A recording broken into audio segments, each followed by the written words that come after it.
Then the players will do their judging by taking the 2 cards they have plus 2 additional cards from the deck, 2 because there's 5 of us and we're making 4 votes. They will then secretly pass them down, face down to all the other judges, so to all the other players. One is worth 3 points, one is worth 1, and the 2 that come from the deck will be worth 0. And then the external judges can toss in a coin or something for 2 points. Yep. We get to put our 2 cents worth in. Throw it hard enough, they'll think it's 2. All right. Let's hear it. Fine. No pressure. At one point, there was a team of scientists living in the lunar colony. And they were doing many experiments, often with transdimensional travel and whatnot.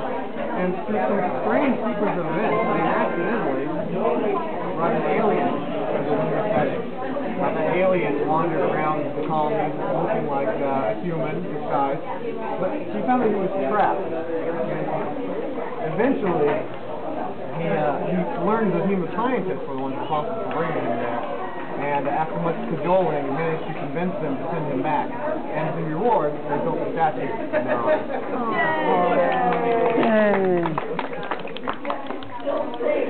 That's it.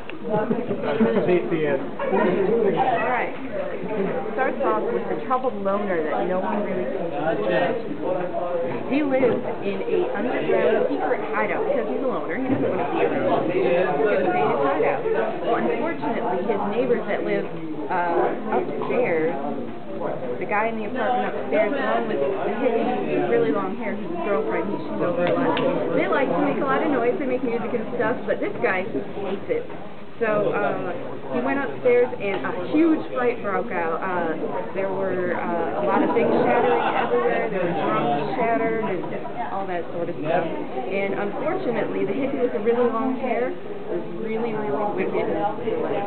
So the troubled loner spent 6 weeks in a hospital. That was good. That was awesome.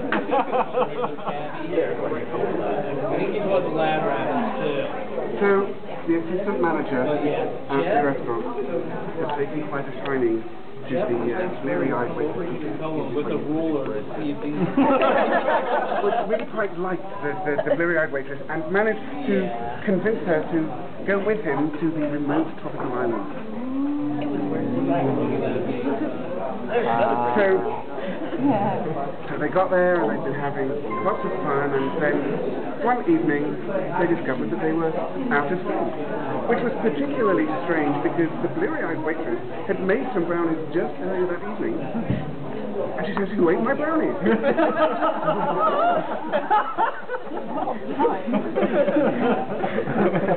So, the particularly interesting problem was they were special brownies. and the assistant manager, who was the person who had eaten them, was noticeably under the effects of them, was found by the police, and he spent 2 years in jail.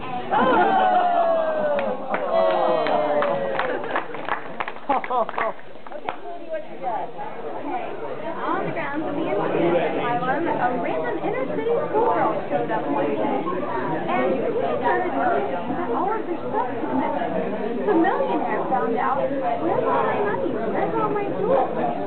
And once my money was missing, some random person would come into the building with a gun pointing at us, "Give me all your money."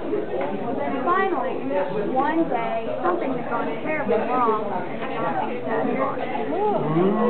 Then, later that day, the millionaire was caught by the time traveler visiting from 1888 who said this inner-city schoolgirl was really a man dressed as an inner-city schoolgirl who was from a different dimension. And they found out that the dimension doorway was closing, and they had to get her back to her own dimension, which obviously didn't belong there. But a little black cat blocked in the way, and they couldn't push her through the door, and it closed. Then they found out that a slightly defective robot had come to the door just before it closed and pushed a button, and the Earth was totally destroyed.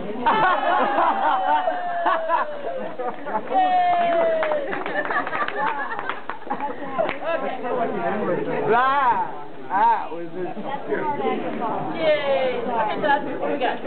All right, everybody. Prepare for a story of epic proportions.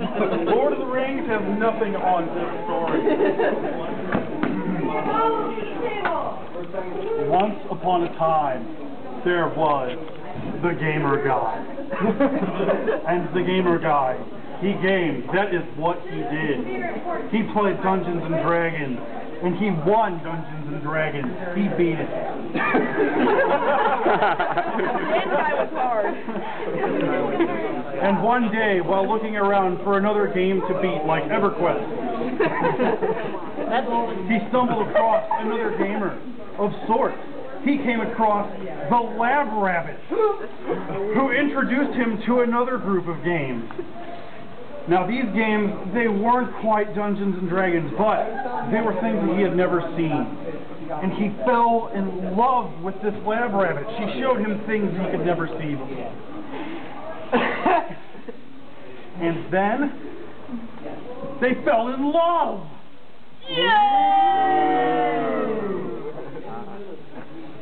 And for many, many days they dated. You could say almost years. I could. Then, they decided they were going to go and do some more gaming. So they decided to go to a big convention.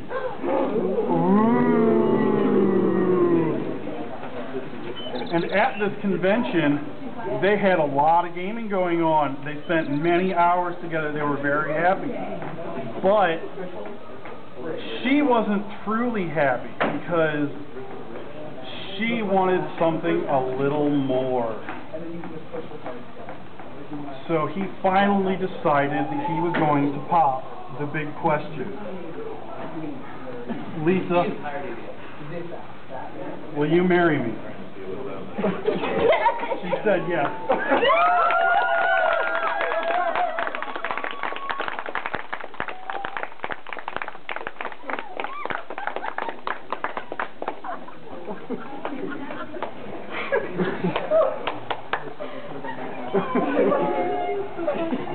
We have a winner!